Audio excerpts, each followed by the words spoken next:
మార్కెట్లో ఏ కోర్స్ చేసినా రెండేళ్ల ముచ్చటే. కానీ ఏఐ అండ్ డేటా సైన్స్ నేర్చుకుంటే రాబోయే 10 ఏళ్ల వరకు మీ కెరియర్ కి తిరుగుండదు. అది ఒక్క ఇన్నోమాటిక్స్ తోనే సాధ్యం.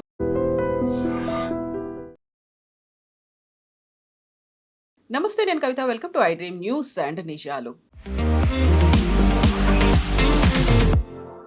ప్రపంచానికి ఒక గుడ్ న్యూస్ రాబోతోంది. ప్రపంచవ్యాప్తంగా ఉన్నటువంటి షిప్స్ ఏవైతే హర్మూజ్ జలసంధి దగ్గర ఆగిపోయి ఉన్నాయో వాటన్నిటి ఇంజన్లని స్టార్ట్ చేసేయండి అని డొనాల్డ్ ట్రంప్ అనౌన్స్మెంట్ చేశారు. అందులో కూడా అగ్రిమెంట్ ఫైనల్ అయిపోయింది, ఒక అనౌన్స్మెంటే మిగిలింది అనేటువంటి మాట. ట్రేడ్ డీల్స్ అనేవి అన్నీ కూడా అసైన్ చేయబోతున్నాము, వాటి మీద సిగ్నేచర్స్ అవబోతున్నాయి అని చెప్పినప్పటికి కూడా అది ఇంకా స్టాండ్ స్టిల్ సిచ్యువేషనే ఉంది.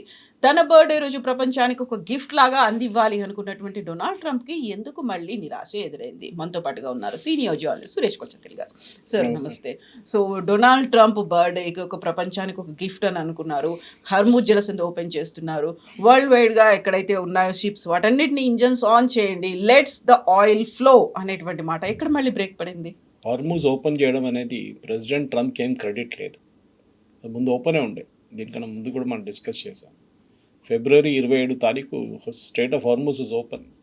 కాకపోతే ఒక 3 నెలల నుంచి క్లోజ్ ఉంది కాబట్టి మళ్ళీ మనకు ఒక రిలీఫ్, అమ్మయ్య ఓపెన్ అయింది అనేది. మీరు చేసిన తప్పుని మీరే కరెక్ట్ చేశారు, అంతే, ఇంకేం లేదు. రెండవది, ఇప్పుడు ఈ సో కాల్డ్స్ అగ్రిమెంట్ ఎంఓయు ఫ్రైడే రోజు సంతకం పెడతా అంటున్నారు. దానికి ఒక క్లారిటీ లేదు. 14 పాయింట్లు ఉన్నాయి, కానీ దాంట్లో చూస్తే ఆల్మోస్ట్ 11 పాయింట్లు ఎక్కడ అగ్రిమెంట్కి రాదు, ఫైనల్ పొజిషన్కి రాదు. వీళ్ళు ఏం చేస్తారంటే ఇంగ్లీష్లో అంటారు, they kick the can down the road అంటారు. అంటే తర్వాత చూసుకుందామని చెప్పేసి తోసిపెట్టేసి మెయిన్గా ప్రెసిడెంట్ ట్రంప్కి హార్మూజ్ ఓపెన్ చేయండి, అంతే, ఇంకేం లేదు, మిగతా అంతా తర్వాత చూసుకుందామని చెప్పేసి. అంటే ఈ జేసీపీ అగ్రిమెంట్ మనం దేనికన్నా ముందు కూడా మాట్లాడాం.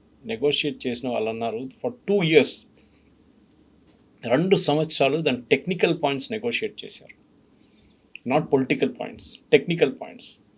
యురేనియం ఎక్కడి నుంచి ఎక్కడ తీసుకొస్తారు, దాని ప్యూరిటీ ఎవరు చెక్ చేస్తారు, దాని సెంట్రిఫ్యూజ్ ఎవరు చెక్ చేస్తారు, దాన్ని డైల్యూట్ ఎవరు చేస్తారు, ఇదన్నీ కంప్లీట్గా టెక్నికల్గా మాట్లాడుకున్నారు. 2 సంవత్సరాలు పట్టింది వాళ్ళకి, యుఎస్ టీమ్స్కి, ఇరాన్కి. అప్పుడు దాని తర్వాత ఇరాన్ అగ్రీ చేశారు. కానీ ప్రెసిడెంట్ ట్రంప్కి ఒబామా సైన్ చేసిన జేసీపీ నచ్చలేదు. కానీ ఇప్పుడు ఆయన చేయబోయే ఒప్పందం దానికన్నా ఇట్స్ గోట్ బి హారబుల్. దానికో ఆయన పోస్ట్పోన్ చేస్తున్నాడు. యురేనియం గురించి మాట్లాడలేదు. ఇప్పుడేమంటున్నారు, కొత్త నిన్న చేసిన ఒక స్టేట్మెంట్లో తర్వాత చూసుకుందాం యురేనియంని. ఆయన మొన్న దాకా అన్నారు మేము వెళ్ళి తీసుకుంటాం, యురేనియం డస్ట్ ఇస్ దేర్ అన్నారు. ఇప్పుడు ఆయనకు ఒకటే ప్రాబ్లం అంటే వెపన్స్ గురించి. ఇరాన్ వెపన్స్ తెచ్చుకోకూడదు, ఎవరి దగ్గర నుంచి కొనుక్కోకూడదు, or develop on its own, ఇది కండిషన్ పెట్టారు. కానీ ప్రెసిడెంట్ ట్రంప్కి ప్రాబ్లం ఎక్కడ వస్తుందంటే ఇది ఇంప్లిమెంట్ చేయడంలో ఉంటుంది. Devil is in the details అంటారు ఇంగ్లీష్లో. మీరు ఏ అగ్రిమెంట్స్ మీరు మాట్లాడినా కానీ, సంతకం పెట్టినా కానీ దాంట్లో ఫైన్ ప్రింట్లో ఉంటుంది లాంగ్వేజ్ అంతా. స్టేట్ ఆఫ్ హార్మూజే తీసుకుందాం మనం. స్టేట్ ఆఫ్ హార్మూజ్ ఓపెన్ చేస్తా అంటే ఇరాన్ ఇప్పుడు కూడా అంటున్నారు under hour supervision in consultation with Oman. ఇది ఫైన్ ప్రింట్ అన్నమాట. యుఎస్ దాంట్లో మాట్లాడలేదు. Strait of Hormuz will open immediately. Iran అంటారు కరెక్ట్, ఓపెన్ ఇమ్మీడియట్లీ. అటువైపు మీరు నేవల్ బ్లాకేట్ తీసేసేయండి. ఇరాన్కి వాళ్ళ ఆయిల్ స్టార్ట్ చేస్తారు మూమెంట్, ఇరాన్కి రెవెన్యూ వస్తుంది. ఇప్పుడు ఇరాన్ అడుగుతున్న ఒక్కొక్క పాయింట్ మీద మనం చూస్తే చాలా మటుకు అది అమెరికాకు నష్టం జరిగింది యుద్ధంలో, అండ్ ఇరాన్కి ఒక బెనిఫిట్ వచ్చింది. ఫస్ట్ బెనిఫిట్ అంటే ఇరాన్కి ఆ ఏరియాలో గల్ఫ్లో ఉన్న మొత్తం కంట్రీస్లో, మిడిల్ ఈస్ట్లో కంట్రీస్లో Iran has now become a leader. వాళ్ళు చూపించారు మేము అమెరికాని అడ్డుకున్నాం, మీరెవరు. ఇరాన్కి మంచి సంబంధం ఉన్న 2 దేశాలు, ఒకటి Qatar and one is Oman. ఒమాన్తో వాళ్ళకి చాలా ఎప్పటి నుంచో బాగా రిలేషన్స్. ఒమాన్తో ప్రాబ్లం లేదు. దానికోసం ఒమాన్ మీద బాంబింగ్ కూడా ఎక్కువ చేయలేదు. లాస్ట్ 2 వారాలు జరిగిన బాంబింగ్లో Saudi Arabia, Qatar and UAE మీద బాంబింగ్ చేయలేదు. ఇప్పుడు వస్తున్న న్యూస్ ప్రకారం యుఏఈ ఆల్మోస్ట్ $20 బిలియన్ ట్రాన్స్ఫర్ చేశారంట ఇరాన్కి. అది ఎట్లా ట్రాన్స్ఫర్ చేసా తెలియట్లేదు, because Iran is not in the international Swift system. అది క్యాష్గా పంపించారా లేకుంటే ఇంకేదైనా కరెన్సీ మోడ్లో పంపించారా తెలియదు. దానికోసం ఇరాన్ మీద దాడి చేయట్లేదు, ఇరాన్ యుఏఈ మీద దాడి చేయట్లేదు.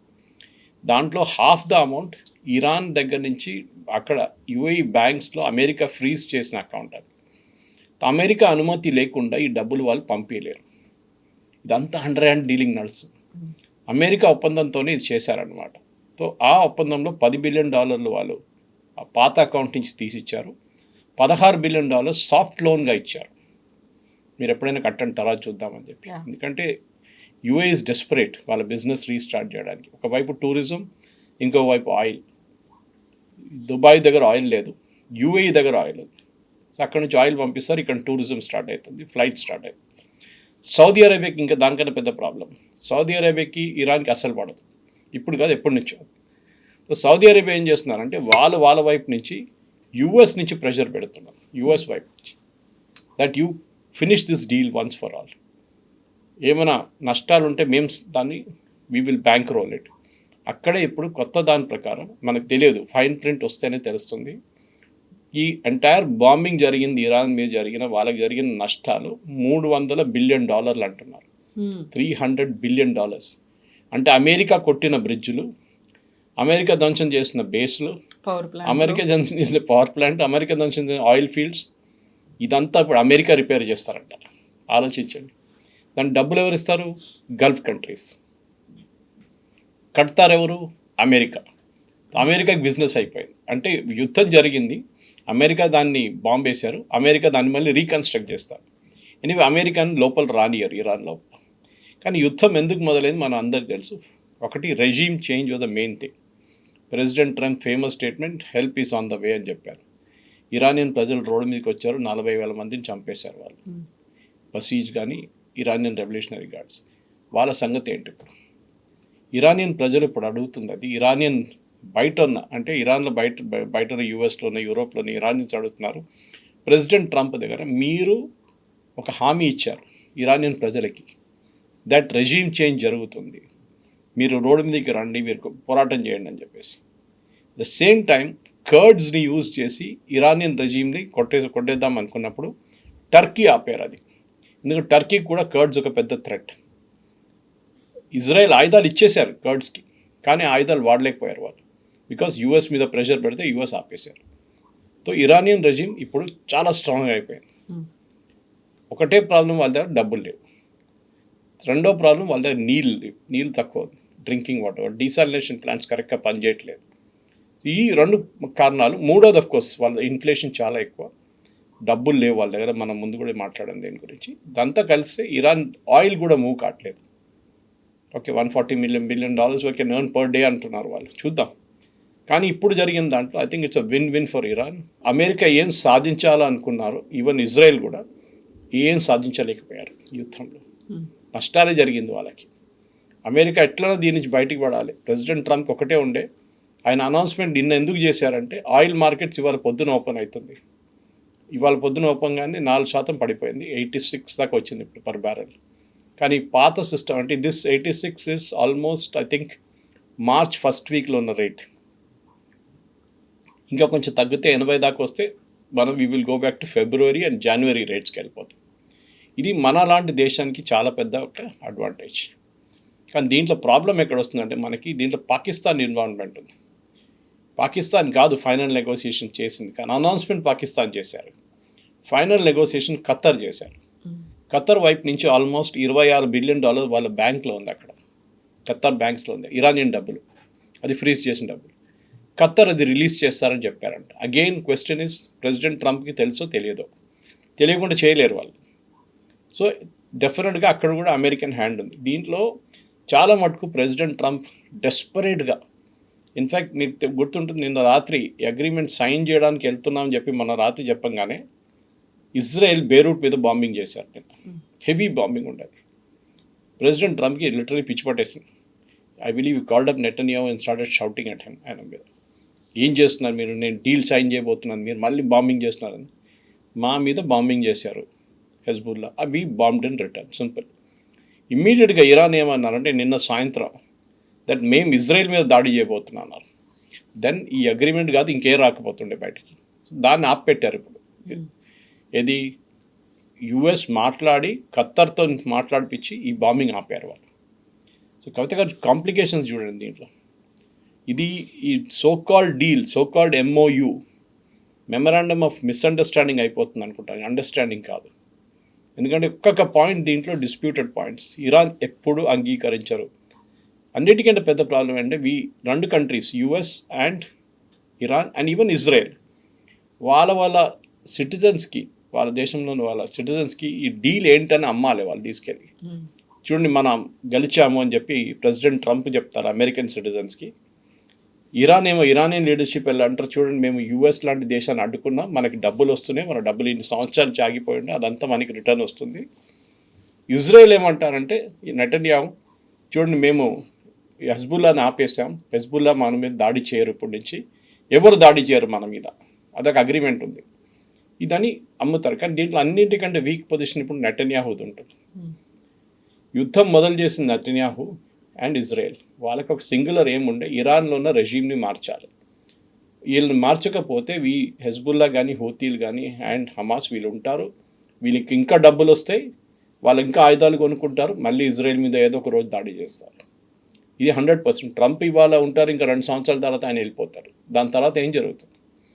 ఇప్పుడు ఫ్రైడే రోజు పాకిస్తాన్ అనౌన్స్ చేశారు, అక్కడ అగ్రిమెంట్ సైన్ చేయబోతున్నారు, మోస్ట్ ప్రాబ్లీ ఆన్లైన్ మోడ్లో, ఎందుకంటే వీళ్ళిద్దరు కలవరు ఎప్పుడు. అది ఒక మెమరాండమ్ ఆఫ్ అండర్స్టాండింగ్. దాంట్లో 60 రోజులు సీజ్ ఫైర్ ఎక్స్టెండ్ చేస్తారు. ఈ 60 రోజుల్లో నెగోషియేషన్స్ మొదలవుతుంది. అది 14 పాయింట్లు ఉన్నాయి, ఆ పాయింట్ల మీదే నెగోషియేషన్ నడుస్తుంది అన్నమాట. తో పాయింట్లు ఏంటని మనం చూడాలి ఒకటి తర్వాత ఒకటి. Immediate and permanent cease fire across all fronts. Okay, అంటే US ఇరాన్, ఇజ్రాయెల్ ఇరాన్, అంటే ఇరాన్లో జరిగే బాంబింగ్స్, హూతీల మీద ఏమైనా ఉంటే అది ఎక్కువ లేదు, కానీ main problem is Hezbollah and Iran. హెజ్బుల్లాని సపోర్ట్ చేస్తారు ఇరాన్, అది హెజ్బుల్లా ఇజ్రాయెల్ మీద దాడి చేస్తారు, ఇజ్రాయెల్ హెజ్బుల్లా మీద దాడి చేస్తారు. ఇరాన్ని ఇప్పుడు US ఒక లైసెన్స్ ఇచ్చేశారు, మీ టెరిటరీ ఇరాన్ ఒకటే కాదు, మీరు హెజ్బుల్లా కూడా, లెబనాన్ కూడా మీదే అని చెప్పి ఒక ఓపెన్ లైసెన్స్ ఇచ్చేశారు. దీన్ని ఇజ్రాయెల్ వ్యతిరేకిస్తారు, that they will not agree to a cease fire with Hezbollah. Okay, లెబనాన్తో సీజ్ ఫైర్ చేసుకుంటాం, కానీ హెజ్బుల్లాతో సీజ్ ఫైర్ చేసుకోం మేము. చాలా డిఫరెన్స్ ఉంది రెండింటికి.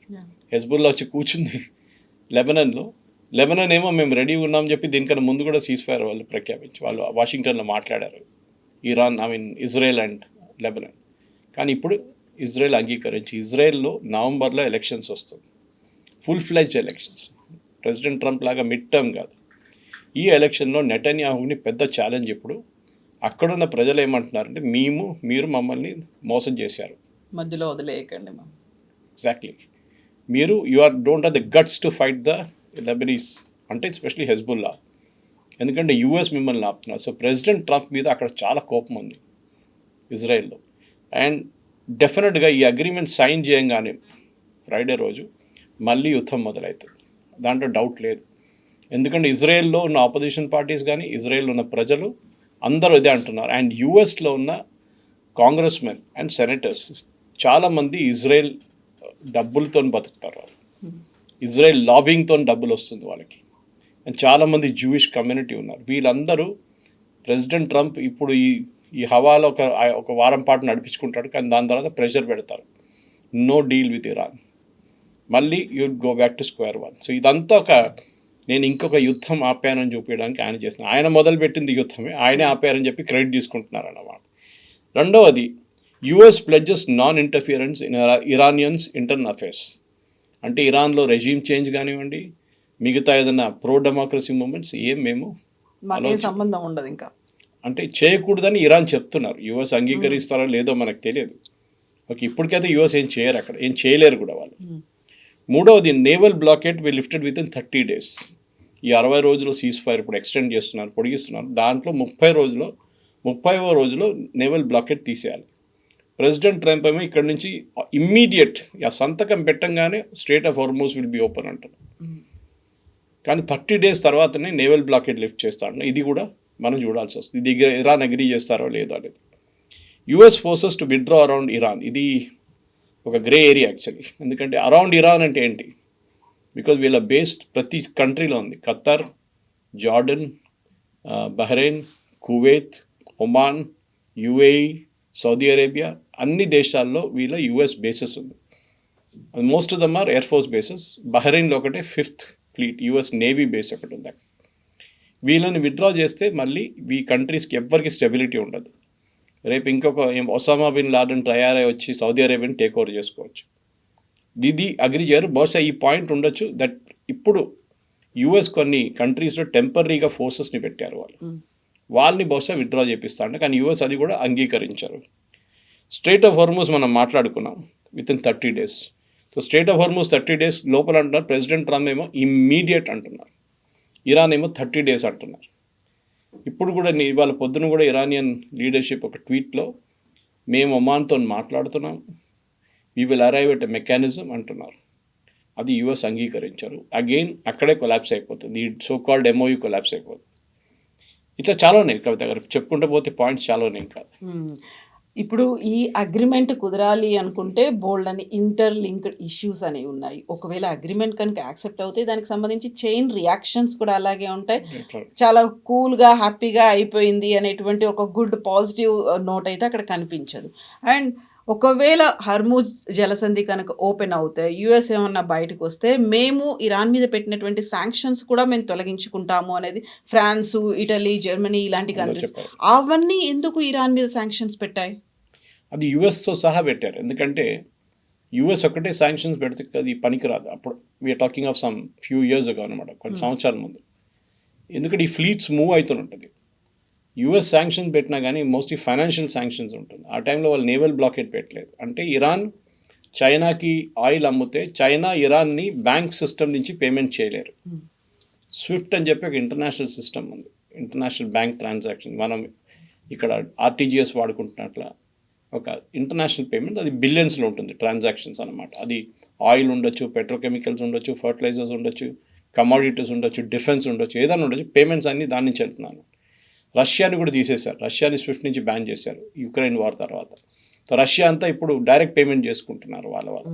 ఇరాన్ కూడా అదే ప్రాబ్లం ఉంది. ఇన్ఫ్యాక్ట్ ఇరాన్ మన ఇరాన్ దగ్గర ఆయిల్ కొన్నప్పుడు ఒక 6 సంవత్సరాల ముందు నుంచి 5-6 సంవత్సరాల ముందు నుంచి we're paying them in rupees. వాళ్ళు ఎట్లా ఎక్స్చేంజ్ చేసుకున్నారో మనకు తెలియదు. దాని తర్వాత వాళ్ళు ఏమన్నారు, మా దగ్గర బియ్యం లేదన్నారు, వీ డోంట్ హ్యావ్ రైస్. అప్పుడు మనం రైస్ సప్లై చేస్తాం, రైస్ బదులు ఆయిల్ తీసుకున్నాం, పాత బార్టర్ సిస్టమ్ లాగా. ఇరాన్ ఇప్పుడు దాని తర్వాత చైనీస్ యువాన్ అడగడం మొదలుపెట్టారు. అప్పుడు మన మీద శాంక్షన్స్ పెట్టారు యుఎస్, ఇరానియన్ ఆయిల్ కొనుక్కుంటున్నారు. So we dropped Iran from the list అనమాట. ఇప్పుడు చూడండి మళ్ళీ ఇరానియన్ ఆయిల్ మార్కెట్కి వస్తుంది. ఇరాన్ ఏం చేయబోతున్నారంటే కావాలని చెప్పి సౌదీ అరేబియా లాంటి పెద్ద ప్రొడ్యూసర్స్ని అండర్ కట్ చేయడానికి వాళ్ళు మార్కెట్లో $50-60 ఒక బ్యారెల్ అమ్ముతారు. దాంతో మార్కెట్లో ఉన్న రేట్ పడిపోతుంది. సౌదీ అరేబియా అమ్మలేదు. సౌదీ అరేబియా 86 అమ్మితే మళ్ళీ ఎవరు కొంటారు? ఎవరు కొనరు. మనం కూరగాయలు కొంటున్నట్టు ఉంటుంది. ఇది కూడా బార్గెనింగ్ టిపికల్. ఇరాన్ అంటారు మేము $60 ఇచ్చేస్తాం మీరు తీసుకోండి అంటారు. కానీ ఇరాన్కి చైనాకి 90% ఫ్యూయల్ వాళ్ళు తీసుకెళ్ళిపోతారు, ప్రాబ్లం లేదు ఇరాన్కి యాక్చువల్లీ. కానీ చైనా $40 ఇస్తారు బ్యారెల్కి. అది ఇప్పుడు పెంచి ఇరాన్ కావాలంటే $60 చేయాల్సి వస్తుంది. మనకి ఇచ్చిన చాబార్ ఫోర్ట్కి ఒక పెద్ద అడ్వాంటేజ్ ఉంటుంది. దాంట్లో కూడా బ్యాన్ పెట్టారు యూఎస్ రీసెంట్లీ, దాని బ్యాన్ ఎక్స్టెండ్ చేశారు. బహుశా ఈ అగ్రిమెంట్లో ఆ బ్యాన్ వెళ్ళిపోతుంది. So all sanctions will be lifted అన్నమాట. సో ఈ యూరోపియన్ కంట్రీస్ కూడా దీనికే శాంక్షన్స్ పెట్టారు. ఎందుకంటే వాళ్ళ వైపు తీసుకొచ్చి అమ్ముతున్నారు ఆయిల్. చైనీస్ గోస్ట్ షిప్స్ అంటారు దీన్ని. దాని ఫ్లాగ్స్ ఉండవు, ఏముండవు, రాత్రికి రాత్రి ఫ్లాగ్ మార్చేస్తారు. లైబీరియన్ ఫ్లాగ్ ఎక్కిచ్చేసి యూరోప్ వైపు వెళ్ళిపోతుంది, అక్కడ వెళ్ళి ఆయిల్ అమ్ముకుంటారు. హై సీస్లో ఉంటుంది ఈ షిప్స్ అని. అండ్ పలావు అనేటువంటి ఒక కంట్రీ ఇక్కడ కనిపిస్తుంది ఫ్లాగ్ అనేది. ఇన్ఫ్యాక్ట్ నిన్న 5 రష్యన్ షిప్స్ని పట్టుకున్నారు యూరోప్. శాంక్షన్స్ ఉందని చెప్పి అరెస్ట్ చేశారు. కానీ వాళ్ళకి ఇరాన్ మీద చేయబెట్టడానికి దమ్ లేదు యూరోప్కి. పెద్ద పెద్ద మాటలు అంటారు కానీ they have no guts to touch Iran. So ఇదొకటి. ఇంకోటి ఈ $300 బిలియన్ రీకన్స్ట్రక్షన్ ప్లాన్, ఇది నాకు డౌట్ ఉంది. ఎందుకంటే యుఎస్ అయితే అంగీకరించారు. బహుశా ఇరాన్ చుట్టుపక్కల ఉన్న నైబర్స్ నేను చెప్పాను చూడండి, వీళ్ళు సౌదీ అరేబియా కానీ, యూఏఈ కానీ, Bahrain, Kuwait, Qatar and Oman, వీళ్ళందరూ కలిసి డబ్బులు పెట్టి రీకన్స్ట్రక్షన్ చేసి ఇస్తారు ఇరాన్కి. దీని తర్వాత అన్నిటికంటే ఇంపార్టెంట్, మనం యుఎస్కి అన్నిటికంటే పెద్ద ప్రాబ్లం ఉండే యురేనియం. ఇప్పుడు ప్రెసిడెంట్ ట్రంప్ ఒక స్టేట్మెంట్ ఇచ్చారు నిన్న, విచ్ ఇస్ వెరీ సర్ప్రైజింగ్. తర్వాత చూసుకుందాం యురేనియం. అదేంటండి, మీరు దానికోసమే ఫస్ట్ వెళ్ళారు కదా, we want that nuclear dust, 400 కిలోలు యురేనియం ఉంది, హైలీ ఎన్రిచ్డ్ యురేనియం, అది మనం తీసుకెళ్ళిపోతాం అది ఇదన్నా. కానీ ఇప్పుడు ఆయన అంటున్నారు అదంతా తర్వాత చూసుకుందాం. ముందు స్టేట్ ఆఫ్ హర్మూస్ ఓపెన్ చేద్దాం. ముందు 60-day సీజ్ ఫైర్ ఎంఓయూలో సైన్ చేసేద్దాం. దాంట్లో ఈ న్యూక్లియర్ ఇష్యూస్ డిస్కస్ చేయబోతాం అండ్ శాంక్షన్ రిలీఫ్ ఈ 60 రోజులు డిస్కస్ చేస్తూ అంటాం. ఇది 60 రోజులకు కాదు కవిత గారు, ఇది ఇంకా పొడిగిస్తారు, ఇంకో 60, మళ్ళీ దాని తర్వాత ఇంకొక 60, దాని తర్వాత ఇంకొక 60, బహుశా ఈ end of 2026 end or 2027 March దాకా ఇది నడుస్తూనే ఉంటుంది. ఒక ఎండ్ ఉండదు దీనికి. బహుశా ప్రెసిడెంట్ ట్రంప్ ఫస్ట్ టర్మ్ ఆయన సెకండ్ టర్మ్ ఇప్పుడు ఆయన ఫినిష్ అయ్యేదాకా నడుస్తూనే ఉంటుంది. ప్రెసిడెంట్ ఒబామా సైన్ చేసిన JCPOA agreement is better than this. JCPOA at least ఇరాన్ని ఆపి పెట్టారు 3 సంవత్సరాలకి, వాళ్ళు జరగలేదు. IAEA acknowledged it, international atomic energy agency అన్నారు ఎస్ ఇరాన్ ఏం చెప్పారో వాళ్ళు పాటించారు ఆ టైంలో బిట్వీన్ 2015 and 2018. కానీ 2018లో ప్రెసిడెంట్ ట్రంప్ వచ్చి ఆ అగ్రిమెంట్ని స్క్రాప్ చేసిన తర్వాత ఇరాన్ మళ్ళీ పాత సిస్టమ్కి వెళ్ళిపోయారు. ఐఏఏ ఇన్స్పెక్టర్ తీసి బయటపడేశారు, కెమెరాలు స్విచ్ ఆఫ్ చేసేసారు. ఇప్పుడు ఈ ఇంప్లిమెంట్ చేయబోయే పద్ధతిలో ఎవరు చూస్తారు? సో దానికి వీళ్ళేమంటున్నారు, ఒక యునైటెడ్ నేషన్స్ రెజల్యూషన్ కావాలని. ఇది ముందే చేయాలి యాక్చువల్లీ. ప్రెసిడెంట్ బుష్ ఇరాక్కి వెళ్ళినప్పుడు, యుద్ధానికి వెళ్ళినప్పుడు ఒక కోయిలేషన్తో వెళ్ళారు, నేటో కోయిలేషన్ ఉండేది. అక్కడ వీళ్ళు యునైటెడ్ నేషన్స్కి వెళ్ళి ఒక రెజల్యూషన్ పాస్ చేశారు. సద్దాం హుసేన్ దగ్గర వెపన్స్ ఆఫ్ మాస్ డిస్ట్రక్షన్ ఉంది, అది మనం అంగీకరించలేము, అది మనం పట్టుకోవాలి, తీసుకొచ్చేసేయాలని చెప్పి యుద్ధానికి వెళ్ళారు. తర్వాత వెపన్స్ ఆఫ్ మాస్ డిస్ట్రక్షన్ దొరకలేదు కానీ that is a different story all together. ఇంకొక ఇంపార్టెంట్ పాయింట్ దీంట్లో ఉన్నదంటే Iran nuclear non proliferation treaty వీళ్ళు అంగీకరిస్తారని చెప్పి. ఎన్పిటి అనే చాలా మనం కూడా ఇనీషియలీ అంగీకరించలేదు, మనం ఇప్పుడు కూడా we're not agreeable to it. అంటే ప్రొలిఫరేషన్ అంటే మనం ఇంకో దేశానికి అమ్ముకోవడం. ఇది నార్త్ కొరియా చేస్తారు చాలా మటుకు. అఫ్కోర్స్ కిమ్ జాంగ్ ఉన్ ఎవరిని పట్టించుకోరు, ఆయనకి ప్రొలిఫరేషన్ అంటే మీనింగ్ కూడా తెలియదు. వాళ్ళు ఎవరు వచ్చి డబ్బులు ఇచ్చినా కానీ వాళ్ళకి న్యూక్లియర్ టెక్నాలజీ అమ్ముతారు నార్త్ కొరియా. ఇప్పుడు కొంచెం కూల్ అయిపోయారు ఆయన. ఇప్పుడు మీరేమంటారు, no new US troop deployments during sanctions during talk. అంటే ఈ చర్చలు నడుస్తున్న పాటికి యుఎస్ ట్రూప్స్ ఎక్కడ రాకూడదు గల్ఫ్లో, కొత్త ట్రూప్స్ అండ్ శాంక్షన్స్ పెట్టకు. వీటి భయం ఏంటంటే కవిత గారు, దీనికన్నా ముందు 2 సార్లు ఆల్మోస్ట్ ఒప్పందానికి వచ్చారు. ఇట్లాంటి ఒప్పందమే, దీనికన్నా బెటర్ ఉండే యాక్చువల్లీ. ఆ ఒప్పందం రెడీ ఉన్నప్పుడు లాస్ట్ జూలైలో వీళ్ళు వచ్చి బాంబు వేశారు, Israel and US. 12-day war జరిగింది అప్పుడు. ఓకే, దానికి ఇప్పుడు almost we're coming to 1st anniversary. ఇప్పుడు దానికన్నా ముందు, దాని తర్వాత జెనీవాలో జరిగిన చర్చల్లో ఒమాన్ అండ్ ఇరాన్ మాట్లాడుకుంటే ఆల్మోస్ట్ ఇంక్లూడింగ్ న్యూక్లియర్ టాక్స్ మొత్తం క్లారిఫై చేశారు, అగ్రీ చేశారు. సంతకం పెట్టడానికి పోగానే February 28 వచ్చి బాంబు వేసేశారు. ఇరాన్ అంటున్నారు మేము మిమ్మల్ని నమ్మలేము, విల్ డూ ఇట్ అగైన్, మీరు చేయకపోతే ఇజ్రాయెల్ చేస్తారు 100%. ఇజ్రాయెల్కి ఈ అగ్రిమెంట్ అస్సలు పని, they will not agree to it. దీన్ని ఎట్లయినా ఆపుతారు వాళ్ళు. ఓకే, కావాలంటే హిజ్బుల్లాతో 2 బాంబులు వేపిస్తారు ఇజ్రాయెల్ మీద, మళ్ళీ యుద్ధం మొదలవుతుంది అక్కడ. వీళ్ళేమంటున్నారు, ఆల్ ఫ్రంట్స్లో సీజ్ ఫైర్ ఉండాలంటున్నారు. ఇప్పుడు గాజాలో ఎక్కువ గొడవ లేదు, కానీ ప్రాబ్లం ఉన్నది లెబనాన్లో అండ్ ఎస్పెషల్లీ సౌత్ లెబనాన్లో అండ్ బేరూట్. ఇప్పుడు ఇజ్రాయెల్ ఏమంటారంటే మేము we will not agree to this cease fire అంటారు. అప్పుడు ఏం జరుగుతుంది? దట్ ఇస్ బిగ్ క్వశ్చన్ అన్నమాట. ఇంకోటి ఇరాన్ అంటున్నారు మా దగ్గర ఇంకో కొన్ని కంట్రీస్లో $24 billion అసెట్స్ మాది పడి ఉన్నాయి. అసెట్స్ క్యాష్ ఒకటే కాదు, దాంట్లో మన దగ్గర కూడా ఉంది కొంచెం డబ్బులు, ఇండియన్ బ్యాంక్స్లో కూడా ఉంది. యూఎస్ ఫ్రీజ్ చేశారు. సూపర్వైజరీ మెకానిజం ఇది చాలా ఇంపార్టెంట్, ఎందుకంటే ఎవరు చెక్ చేస్తారు ఇదంతా నడుస్తుందా కరెక్ట్గా అని ఎవరు నిర్ణయిస్తారు? దానికి ఒక సూపర్వైజరీ మెకానిజం కావాల్సి వస్తుంది. అది యూజువలీ యునైటెడ్ నేషన్స్ అంబ్రెలా కింద వస్తుంది. ఇప్పుడు మీరు న్యూక్లియర్ అనగానే అది ఐఏఈఏ టేక్ ఓవర్ చేసుకుంటారు, ఆయిల్ అనగానే international energy agency take over చేసుకుంటారు, ఓకే ఐఈఏ వాళ్ళు టేక్ ఓవర్ చేసుకుంటారు. సో ఇదంతా సూపర్వైజ్ చేయడానికి, ఇది ఎంఓయూలో సైన్ చేసిన పాయింట్స్ అన్నీ ఇంప్లిమెంట్ చేయడానికి ఒక ఏజెన్సీ కావాల్సి వస్తుంది. అది బహుశా యునైటెడ్ నేషన్స్ ఏదైనా బాడీ ఉంటుంది, లేకుంటే యుఎన్ డైరెక్ట్గా ఒక టీమ్ని, మానిటరింగ్ టీమ్ని పెడతారు. Final deal to be backed by United security council resolution. ఇది ఇంపార్టెంట్. ఫైనల్ డీల్ వచ్చినప్పుడు అది యునైటెడ్ నేషన్స్ అంబ్రెల్లాలో ఉండాలని చెప్తున్నారు. ఏదో యుఎస్ అండ్ ఇరాన్ సంతకం పెట్టడం కాదు, it should be approved by the security council. దీంట్లో అన్నిటికంటే డేంజరస్ ఒక పాయింట్ ఏంటంటే మిసైల్ ప్రోగ్రామ్ ఫైనల్ నెగోసియేషన్స్లో లేదు. ఇరాన్ దగ్గర ఉన్న మిసైల్స్ కానీ, డ్రోన్ టెక్నాలజీ కానీ, దాని ప్రొడక్షన్ కూడా ఫస్ట్ చాలా ఇంపార్టెంట్ పాయింట్లు అంటే ఇదే ఇజ్రాయెల్ ఇన్సిస్ట్ చేస్తున్నారు. ఎందుకంటే ఎప్పుడు చూసినా ఇజ్రాయెల్ మీద వీళ్ళు దాడి చేస్తూనే ఉంటారు. అదే ఆయుధాలు వీళ్ళు హెజ్బుల్లాకి, హమాస్కి, హూతీలకి ఇస్తారు.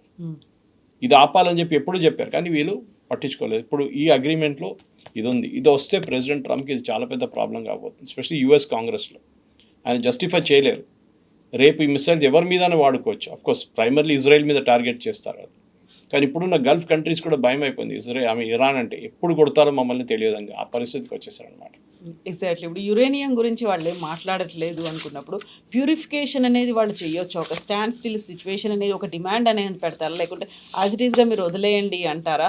మొత్తం యురేనియం గురించి మాట్లాడకుండా, మిసైల్స్ గురించి మాట్లాడకుండా, ఒరిజినల్ థ్రెట్ యాజ్ ఇట్ ఈస్గా అలాగే ఉంది కాబట్టి ఇజ్రాయెల్ మాట్లాడేది ఈ రెండింటి గురించి మాట్లాడుతుంది. ఆబ్వియస్గా దీనికోసమే పోరాడుతుంది. ఇప్పటిదాకా స్ట్రగుల్ ఫర్ ఎగ్జిస్టెన్స్ అనేది ఉండదు. ఇప్పుడు సర్వైవల్ ఆఫ్ ద ఫిట్టెస్ట్ అనేది ఇంటర్నల్గా కూడా పార్టీలు అనేవి ఉంటాయి. నవంబర్లో ఎలక్షన్స్ ఉన్నాయి కాబట్టి ఎవరికి బలంగా ఉంటారో వాళ్ళే గెలుస్తారో అనుకున్నప్పుడు మళ్ళీ నెతన్యాహు మళ్ళీ తానే రావాలి అంటే అక్కడ ఆయన చాలా పవర్ఫుల్గా ఉన్నాను, లేకుంటే నేనేం కావాలనుకున్నానో అదే జరిగింది అనేది చూపించుకోవాలి. ఇప్పుడు ఈ రెండు అగ్రిమెంట్స్ కోసం అమెరికా అండ్ ఇరాన్ మధ్య కాదు, ఇజ్రాయెల్ని కూడా ఒప్పించి తీసుకురావాలి. అలా ఒప్పించే బాధ్యత ఎవరు తీసుకుంటారు? ఆబ్వియస్గా డొనాల్డ్ ట్రంప్ ఇప్పటిదాకా అయితే బెదిరించారు, బుజ్జగించారు, భయపెట్టారు, ఆయన బతిలాడుతూ ఉన్నారు. కానీ అలా నెతన్యాహు తను ఏమనుకున్నాడో అదే చేస్తున్నారు. నెతన్యాహు ఒక పెద్ద సర్వైవర్ పాలిటిక్స్లో. ఆయన ఎప్పటి నుంచో ఉన్నారు. ఆయన చాలా టైంలో ఆయన ఆబిచురీ రాసి పెట్టేశారు, అందరు అయిపోయింది ఈయన పొలిటికల్ కెరియర్ ఫినిష్డ్ అదని. కానీ మళ్ళీ హీ హెస్ కమ్ బ్యాక్. అది ఆయన ఒక సర్వైవల్ కేపబిలిటీ. కానీ ఈసారి ఆయనకు చాలా పెద్ద ఒక ఛాలెంజ్ ఉంది, ఎస్పెషలీ అక్కడున్న ఎక్స్ట్రీమ్ రైట్ పార్టీస్ నుంచి, even extreme left also. Israel అదొకటి ఉంది, మీరు లెఫ్టిస్ట్ ఉండొచ్చు, మీరు రైటిస్ట్ ఉండొచ్చు, కానీ మీ దేశం గురించి మీకు ఒకటే ఒపీనియన్ ఉంది వాళ్ళకి. ఈ టెర్రరిస్ట్ గ్రూప్స్తోని మనం అస్సలు ఏం పెట్టుకోకూడదు, పొత్తు ఉండకూడదు, ఏముండదు, ఇన్ని ఫినిష్ చేసేసేయాలి. ఇప్పుడు ఇజ్రాయెల్లో ఉన్న ప్రెషర్ ఏం జరుగుతుందంటే, నెతన్యాహు ఓడిపోయారు అనుకోండి ఎలక్షన్, ఆయన కన్నా స్ట్రాంగ్గా రావని వచ్చే వాళ్ళు వస్తారు. ఇప్పుడు ప్రెసిడెంట్ ట్రంప్కి అది ఇంకా పెద్ద థ్రెట్ అయిపోతుంది, ఇంకా ఎక్కువ అగ్రెసివ్గా ఉంటారు, చాలా అగ్రెసివ్గా ఉంటారు. ఆల్రెడీ అదే పాయింట్ మీద ఎలక్షన్ దగ్గరకు వస్తారు. సో నెతన్యాహు మీరు చూడండి, ఎలక్షన్ దగ్గర వచ్చేదాకా సెప్టెంబర్, అక్టోబర్లో ఇంకొక బాంబింగ్ క్యాంపెయిన్ 100% జరుగుతుంది. అప్పుడు దాకా ఈ అగ్రిమెంట్ ఎంఓయూ మొత్తం పీసెస్ అయిపోతుంది. ఎందుకంటే ఏంటి ఉండదు, దీంట్లో ఏం లేదు. ఇది పాకిస్తాన్ ఆడిన ఒక గేమ్ ఇది దీంట్లో. అండ్ ఇజ్రాయెల్ చాలా క్లియర్గా చెప్పారు, వీ డోంట్ ట్రస్ట్ పాకిస్తాన్. దానికోసం ఖతర్ని తీసుకొచ్చారు మొన్న. అండ్ ఖతర్ ఎవరు? ఖతర్లో ముస్లిం బ్రదర్హుడ్, ఐసిస్, హమాస్, మన తాలిబాన్, వీళ్ళందరూ head quarters Qatar. Okay, Qatar main ఒక ఏం చెప్తారు టెర్రరిస్ట్ బేస్ అది. వాళ్ళు నెగోషియేట్ చేయడం ఏంటని ఇజ్రాయెల్ అంటున్నారు. ఇజ్రాయలీ ప్రైమ్ మినిస్టర్ మీద ఏ ప్రైమ్ మినిస్టర్ ఉన్నా కానీ వాళ్ళ మీద చాలా ప్రెషర్ ఉంటుంది. అది గోల్డా మీర్ టైం నుంచి, మీరు బెన్గ్యూరియన్ టైం నుంచి ఇప్పుడు నెతన్యాహు దాకా, ఇత్సాక్ రబీన్ కానీ, షిమాన్ పెరెస్ కానీ, వీళ్ళందరూ ఎవరు ఉన్నా కానీ వాళ్ళకి ఒక్కటే ఏముంటుంది, మన దేశంలాగా కాదు. రాహుల్ గాంధీ అంటారు, ఎందుకు బాంబు వేస్తున్నారు చైనా మీద, ఎందుకు పాకిస్తాన్కు పోరాడుతున్నారు, పాకిస్తాన్ మీద చెట్లు కొట్టారు బాలాకోట్లో, మీరు ఏం చేయలేదు సర్జికల్ స్ట్రైక్లు. అట్లా కాదు, అక్కడ వాళ్ళు యునైటెడ్గా ఉంటారు. They will fight for the country, because వాళ్ళకి సర్వైవల్ ఒక చాలా పెద్ద ఫ్యాక్టర్. ఇరాన్కేమో ఇజ్రాయెల్ ఉండకూడదు. ప్రెసిడెంట్ ట్రంప్ ఏమంటున్నాడు, మేము యాక్చువల్లీ హెల్ప్ చేస్తున్నాం నెతన్యాహుని, నేను లేకుంటే నెతన్యాహు మీద ఇరాన్ న్యూక్లియర్ బాంబ్ ఫినిష్ చేస్తారు, 2 అవర్స్లో ఇజ్రాయెల్ విల్ బికమ్ హిస్టరీ అన్నారు. అది ఎప్పుడు జరగదు. President Netanyahu prime minister Netanyahu ఉన్నప్పుడు కూడా దానికన్నా ముందున్న ప్రధానమంత్రి ఎవరైనా కానివ్వండి, యుఎస్ సహాయం లేకుండా వాళ్ళు ఏం చేయలేరు, కరెక్ట్ అది. కానీ ఇప్పుడు వెన్ పుష్ కమ్స్ టు షవ్ అంటారు ఇంగ్లీష్లో, ఆ పొజిషన్కి వచ్చినప్పుడు డెస్పరేట్గా ఏ ఇజ్రాయలీ ప్రధానమంత్రి అయినా వాళ్ళ ప్రజల కోసం చేస్తారు, అండ్ వాళ్ళ ప్రజలు బ్యాక్ చేస్తారు. వాళ్ళకి అన్నిటికంటే ఇంపార్టెంట్. నెతన్యాహుకి ఇప్పుడు కూడా 80% సపోర్ట్ ఉంది యుద్ధంలో. కానీ అందరూ ఇప్పుడు అడుగుతున్న ప్రశ్న ఆయనకి పెద్ద ప్రాబ్లంగా మారిపోతుంది. మీరు ఏం చెప్పారు, that we will finish off Iran, regime change తీసుకొస్తా అన్నారు, మీరు చేయలేదు. అకౌంటబుల్గా ఉన్నారా లేదా క్లియర్. మీరు యుద్ధానికి వెళ్ళినప్పుడు ఇదంతా చూడాలి కదా. వాళ్ళ ఖర్చుల గురించో చనిపోయిన వాళ్ళ గురించో ఏం మాట్లాడలేదు. యూఎస్ ఏమో 13 మంది చనిపోయారని చెప్పి వాళ్ళు పెద్ద ఇష్యూ చేస్తున్నారు వాళ్ళ దగ్గర వైపు నుంచి. ఇక్కడ ఎంతోమంది చనిపోయారు ఇజ్రాయలీ సోల్జర్స్, కానీ వాళ్ళు they are not taking it that spirit. వాళ్ళు అంటున్నారు, వీ హ్యావ్ టు, మన దేశం మనం కాపాడుకోవాలి, ఈ టెర్రరిస్ట్ గ్రూప్స్ ఉండకూడదు, హెజ్బుల్లా, హూతీలు, Hamas, Iran is the head of the snake, వాళ్ళని కొట్టాలి ఫస్ట్. మీరు ఏం చేశారు? మీరు చెప్పారు ఇరానియన్ రెజ్యూమ్ని ఫినిష్ చేసి కొత్త రెజ్యూమ్ తీసుకొస్తా అన్నారు, చేయలేదు. మీరు అన్నారు దెన్ వాళ్ళ మిసైల్ కేపబిలిటీని మొత్తం ఫినిష్ ఇట్ అన్నారు. చాలా మటుకు బాంబింగ్ చేశారు, కానీ ఇప్పుడు కూడా వాళ్ళకి ప్రొడక్షన్ కెపాసిటీ ఉంది. యురేనియం అన్నారు, వాళ్ళ యురేనియం తీసుకొచ్చేస్తా ఉన్నారు. ఇప్పుడు నిన్న వచ్చిన న్యూస్ ప్రకారం మేజర్ ఇరానియన్ న్యూక్లియర్ సైట్స్ దగ్గర అమెరికా బాంబ్ చేసిన సైట్స్ దగ్గర నిన్న వాళ్ళు కొత్త అమ్యునిషన్ తీసుకొచ్చి పెట్టారంట, మైన్ చేశారంట దాన్ని. ఎందుకంటే ఒక రూమర్ వచ్చింది నిన్న మొన్న రాత్రి దట్ అమెరికా ఒక ప్లాన్ చేస్తున్నారు, రేడ్ ప్లాన్ చేస్తున్నారు వెళ్ళి ఆ డస్ట్ తీసుకురావడానికి అని చెప్పేసి. వాళ్ళు మైన్ పెట్టంగానే ప్రెసిడెంట్ ట్రంప్ ప్యానిక్ అయ్యాడు. ఇప్పుడు ఆయన అంటున్నాడు, ఇప్పుడు we will not talk about the dust, తర్వాత చూసుకుందాం అని చెప్పేసి. ఇప్పుడు this is going to be very, చెప్పినంత ఈజీ కాదు కవిత గారు. President Trump is use to, ఆయన ఒక షోమ్యాన్. ఆయనకు పెద్ద పెద్ద అనౌన్స్మెంట్ చేయడం చాలా ఇష్టం. అది కూడా ఆయన బర్త్డే రోజు నేనే సంతకం పెడతాను. పాపం జేడీ వ్యాన్సల్ అక్కడ కూర్చున్నాడు ఆయన. ఈయనేమో G7కి వెళ్తున్నారు. ఈయన అనుకున్నారు G7కి వెళ్తున్నాడు, నేను పెద్ద లీడర్ అయిపోతాను, నేనే యుద్ధం ఆపాను చూడండి. అది కూడా ఇప్పుడు చెప్తారు అక్కడ కూడా వెళ్ళి. కానీ ఫైనల్ ప్రింట్ ఇరాన్ సంతకం పెట్టిన తర్వాత కూడా, దీనికన్నా ముందు కూడా ఇరాన్ చాలా సంతకాలు పెట్టారు. They never agree to it. వాళ్ళు ఎప్పుడు పాటించలేదు, దాన్ని వైలేట్ చేశారు. ఎందుకంటే ఇరాన్ లోపల 5-6 మేజర్ గ్రూప్స్ ఉన్నాయి. ఒకటి పొలిటికల్ ఫేస్, అరాచీ అని వీళ్ళందరూ ఉన్నారు. సెకండ్ ఇస్ IRGC, మూడోది బసీజ్, నాలుగోది అక్కడ ఉన్న ఆర్మీ, ఇరానియన్ ఆర్మీ, ఐదోది ఇరానియన్ ప్రజలు. వీళ్ళ నడిమిట్లోనే పవర్ డివైడ్ అయింది. ఇప్పుడు వీళ్ళందరూ అంగీకరిస్తున్నారు. And then of course you have the Mustafa Khamenei. ఇప్పుడు ఆయన అంగీకరించారంటున్నారు. ఎవరు చూశారు, ఎవరు అడిగారు, ఎవరు చెప్పారు, ఎవరికి తెలియదు. Somebody is giving instructions. ఇప్పుడు కూడా IRGC is against the agreement. వాళ్ళు అంటున్నారు మేము అంగీకరించాము ఈ అగ్రిమెంట్. ఇరాన్ లోపలే ఒక పెద్ద ఘర్షణ నడుస్తుంది. అండ్ బహుశా దాంట్లో కూడా ఈ అగ్రిమెంట్ రేపు ల్యాప్స్ కావడానికి కూడా అది కూడా జరగవచ్చు. This will become a memorandum of understanding కాదు. సో వీటన్నిటితోడు ఎవరు దాన్ని స్టిక్ అయి ఉంటారు. ఒకవేళ అగ్రిమెంట్ మీద సంతకం చేసినా కానీ డొనాల్డ్ ట్రంప్ కానీ అమెరికా కానీ అటాక్ చేయకుండా ఎంత కాలం ఉంటుంది, ఆ కండిషన్ కూడా ఏమైనా పెట్టుకుంటారా అనేది మళ్ళీ. ఇది అమెరికాకి దీనికన్నా ముందు కూడా జరిగింది చాలాసార్లు. They are burn their hands. Libya కానీ, ఇరాక్ కానీ, సిరియా చూడండి, అన్ని దేశాలతో ఇట్లానే వీళ్ళు ఇండైరెక్ట్గా ఒప్పందాలు చేశారు. అక్కన్నీ బ్యాక్ఫైర్ అయ్యాయి. Even Iraq for that matter. Saddam Hussein ఒక టైంలో ఫేవరెట్ ఉండే US. మళ్ళీ ఏమైంది తర్వాత వీళ్ళది ఎవరిని వీళ్ళు, బికాజ్ ఈ రెజ్యూమ్స్ అట్లా ఉన్నారన్నమాట. వీళ్ళందరూ ఒక 1 పర్సన్ మీద డిపెండెంట్ ఉన్న ఆర్గనైజేషన్. ఆ సద్దాం హుసేన్ కానీ, ముమ్మర్ గద్దాఫీ కానీ, అక్కడ బషీర్ అల్ అసాద్ కానీ, ఇక్కడ ఇరాన్లో ముస్తఫా ఖమేనీ. వీళ్ళని కన్విన్స్ చేయాలంటే వీళ్ళ లీడర్షిప్ కాదు, వీళ్ళ చుట్టుపక్కల నుండి చాలామంది ఉంటారు, వాళ్ళని కూడా కన్విన్స్ చేయాల్సి వస్తుంది. ప్రెసిడెంట్ ట్రంప్ లిటరలీ ఇప్పుడు అమెరికాలో ఏమంటున్నారు అంటే he has surrendered to Iran అంటున్నారు. ఇరాన్ వాళ్ళు ఏమంటున్నారు వీ హ్యావ్ సరెండర్డ్, మా రెజ్యూమ్ ఏమో సరెండర్ చేశారు US కంటే. 2 చోట్ల నెగటివిటీ ఉంది ఇప్పుడు. అండ్ బహుశా దాంతోనే ఈ సో కాల్డ్ అగ్రిమెంట్ ఒక వారం 10 రోజులు న్యూస్లో ఉంటుంది. దాని తర్వాత it will just die down automatically. ఒకసారి స్ట్రైట్ ఆఫ్ హార్ముజ్ ఓపెన్ కాగా అందరు మర్చిపోతారు, యురేనియం మర్చిపోతారు, మిసైల్ మర్చిపోతారు, ఇజ్రాయెల్కి ఒక్కటే గుర్తుంటుంది, అది వాళ్ళు మర్చిపోరు. Thank you so much. Thank you very much. Thank you.